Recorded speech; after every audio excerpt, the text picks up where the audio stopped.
Hello everyone, welcome to science and mathematics world. I am Kaushalendra Khare और आज के इस वीडियो में हम देखेंगे टाइप्स ऑफ केमिकल रिएक्शंस को। इसमें हम कॉम्बिनेशन रिएक्शन और एक्सोथर्मिक रिएक्शन को डिस्कस करेंगे। तो चलिए शुरू करते हैं। सबसे पहले इसमें जान लेते हैं भाई कॉम्बिनेशन रिएक्शन क्या होते हैं। कॉम्बिनेशन रिएक्शन जैसा कि नाम से क्लियर है कि इसमें दो सब्सटेंस कंबाइन हो रहे हैं। तो कंबाइन इसमें two substance combine together and form a product. दो सब्सटेंस कंबाइन होंगे और एक प्रोडक्ट बनाएंगे तो उसको बोलेंगे हम कॉम्बिनेशन रिएक्शन। जैसे ये है एग्जांपल इसका कि सी ए ओ मीन्स होता है quick lime. Quick lime means जो बुझा हुआ चूना होता है, एक सिंपल चूना लाइम, वो हमारा क्विक लाइम होगा। और इसको जब हम H2O से रिएक्शन कराते हैं तो ये बन जाता है CaOH होल ट्वाइस। और तो ये बन गया। तो ये है आपका दो सब्सटेंस कंबाइन हुए और एक नया सब्सटेंस बना slagged lime. Slagged lime means होता है बुझा हुआ चूना।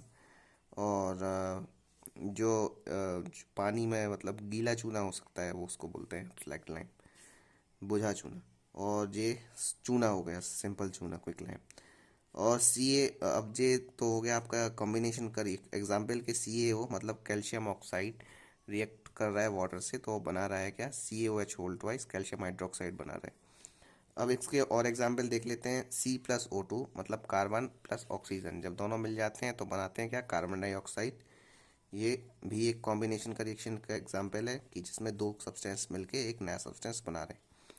अब देखते हैं एक नया H2+O2। ये बना है आपका H2O वाटर।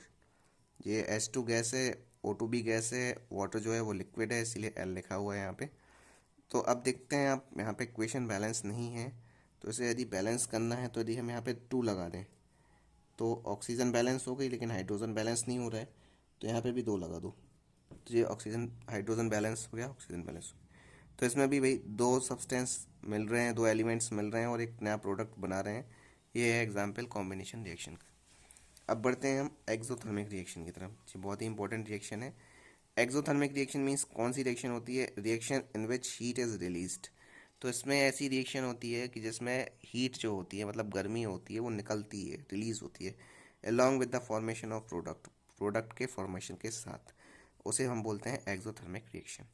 अब एग्जाम्पल देख सकते हैं इसमें है बर्निंग ऑफ नेचुरल गैस। जब हम नेचुरल गैस को बर्न करते हैं, जैसे सी एच फोर मीन्स होता है मीथेन।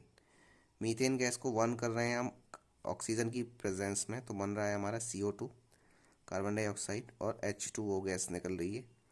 H2O जो वाटर है वो भी वेपर के फॉर्म में निकलेगा, इसलिए यहाँ पे गैस लिखा हुआ है।